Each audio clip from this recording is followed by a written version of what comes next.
Vitamine B, B comme Bible, c'est l'occasion de se pencher aujourd'hui en compagnie de Jacques Poujol sur un texte biblique particulier. Vous allez le voir tout à l'heure. Madame, Monsieur, bienvenue. Jacques Poujol, c'est un plaisir de vous accueillir ici sur ce plateau de l'émission Vitamine B.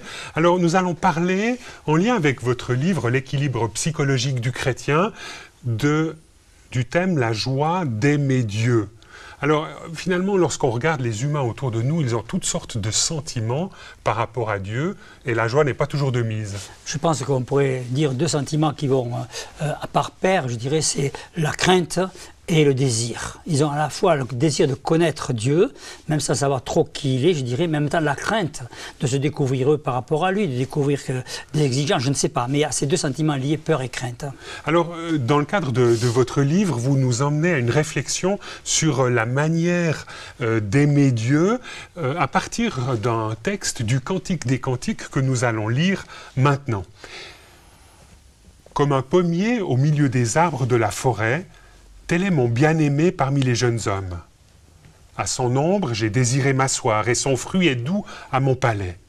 Il m'a introduite dans la maison du vin, et la bannière qu'il déploie sur moi, c'est l'amour. Soutenez-moi avec des gâteaux de raisin, rafraîchissez-moi avec des pommes, car je suis malade d'amour. Que sa main gauche soit sous ma tête, et que sa droite m'embrasse. Alors Jacques Poujol, c'est un peu provocateur que quelque part de reprendre un texte du Cantique des Cantiques qui est, disons, au premier niveau, un texte d'amour entre un homme et une femme. Oui, oui. Mais pour vous, il dit quelque chose de particulier de la relation entre l'être humain et Dieu. Parce que ce texte nous présente un amour qui a dépassé la crainte pour aller dans son désir. Il ose aller dans son désir parce qu'il a dépassé la crainte de la rencontre. Et je crois que c'est ça qui est intéressant. Alors pour vous, en lien avec différents textes du Cantique des Cantiques, il y a trois étapes dans l'amour. Il y a tout d'abord cette étape amour-reconnaissance. Qu'est-ce que vous entendez concrètement par là ? Bien, quand on découvre que Dieu nous aime, quand on découvre que Dieu a tout un parcours, je dirais pas, projet pour nous, que Dieu nous a placés dans une histoire, qui est l'histoire de l'humanité, avec une place précise pour faire quelque chose de précis, être quelque chose de précis, alors on peut être que reconnaissant de cela. Mais qui suis-je pour que tu penses à moi, hein, comme dit le texte biblique. Et ça, c'est la reconnaissance. Qui suis-je pour que tu fasses attention à moi, pour que tu me donnes cette place, chacun d'entre nous, hein, d'accord? Ça, oui, c'est la reconnaissance, cet amour qui reconnaît qu'il a été élu par Dieu, quoi. Donc, quelque part là, on pourrait tisser un lien avec l'amour de quelqu'un qui vient de rencontrer le Christ, qui vient de découvrir une vie nouvelle en Christ, oui. Un jeune converti, on dirait, en langage familier. Oui, c'est ça, de reconnaître que, oui, Dieu me donne une place, ça, je suis reconnaissant de ça. Alors, il y a une deuxième étape dans cette dynamique de l'amour à l'endroit de Dieu qui se construit donc en parallèle avec cet amour du jeune femme à l'endroit de son futur ou à l'endroit de l'homme qu'elle aime. C'est l'amour-admiration. Donc là, on change un petit peu de perspective. Eh bien, c'est que le cheminement se poursuit. Et après, je dirais, d'avoir vécu cette reconnaissance, c'est-à-dire j'existe parce que tu me donnes une place, découvrir l'autre. Quand on découvre l'autre, alors on découvre à travers la différence qu'il est de nous, tout ce qui va nous apporter par cette différence, que nous acceptons et qui nous interpelle et qui nous construit. Et on est émerveillé par la différence de l'autre. C'est l'histoire du couple qui découvre la différence de l'autre et qui est émerveillé par cette différence, quoi. Et là, il en va de même par rapport à cet amour à l'endroit de Dieu, un amour-admiration devant finalement la richesse de la personne en face de laquelle on se trouve. Oui, et puis de ceux qui nous, non seulement ceux qui nous proposent, la place qu'ils nous donnent, mais de qui il est, lui. Hein, cette richesse qu'il nous apporte dans notre vie, quoi. Et là, finalement, on pourrait dire que cette forme d'amour, elle est moins égoïste. L'amour est toujours un peu égoïste, hein, d'accord, mais elle est centrée sur ce que l'autre est, ce qu'on découvre de l'autre. Non seulement ce qu'il a fait, tout à l'heure, c'est qu'est-ce qu'il a fait pour moi, qu'est-ce qu'il a fait pour nous, comment il me voit, et là, qui il est. Et quand je découvre, je passe du faire à l'être, alors je suis émerveillé, oui.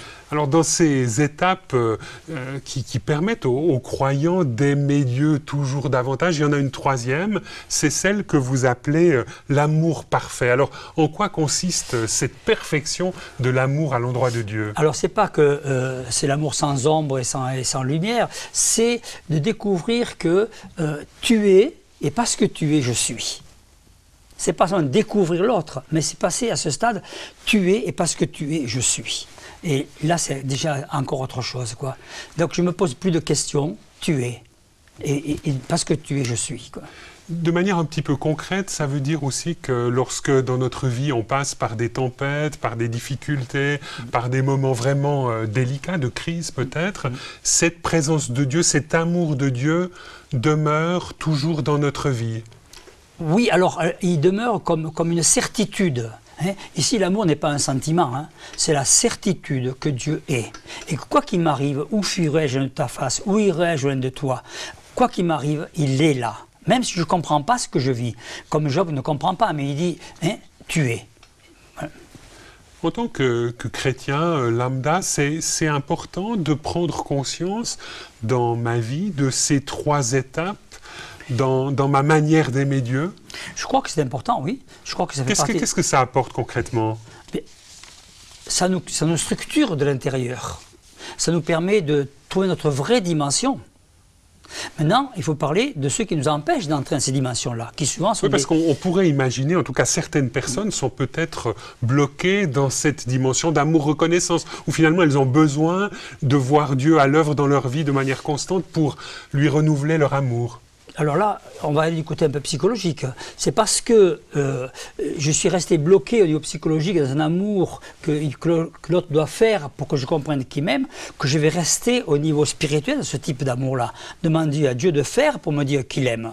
Mais il faudra que je commence à gérer ce petit problème, ce gros problème par rapport à mon passé, peut-être à mes parents ou peu importe, pour que je comprenne mieux. Hein, que Dieu m'aime sans qu'il ait à faire pour que je comprenne qu'il m'aime. Il y a un lien entre les deux ici.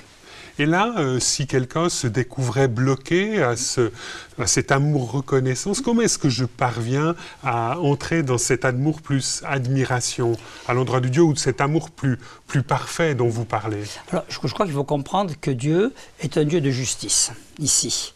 Avant d'un Dieu d'amour. Et c'est que toutes ces blessures que j'ai eues, tous ces barrages qu'il y a eu dans ma vie, qui ont été faits par d'autres que par moi, j'en suis pas responsable.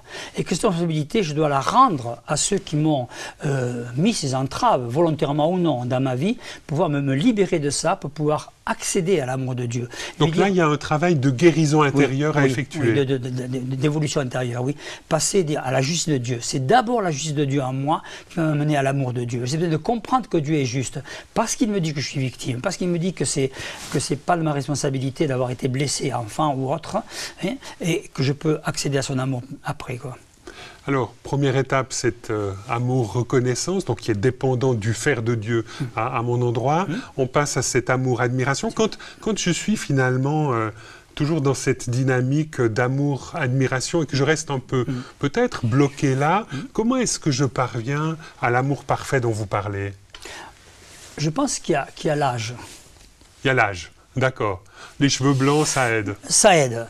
Je pense. J'ai écrit un autre livre qui est sur les étapes de la foi. D'accord? On voit très bien qu'il y a un moment donné où on se détache du faire et pour l'être, vraiment. Et ce qui compte, c'est qu'on soit avec Dieu.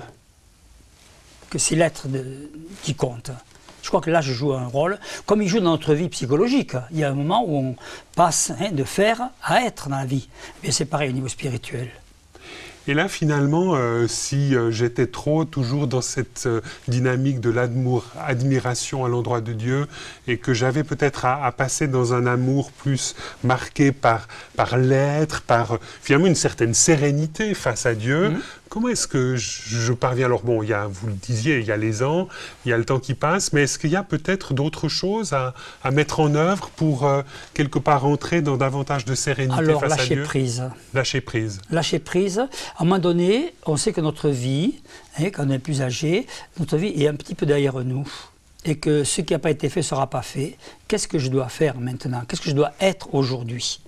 Comment je dois me voir aujourd'hui par rapport à Dieu? Et je ne peux pas rattraper vers la fin ce que je n'aurais pas fait vers le début.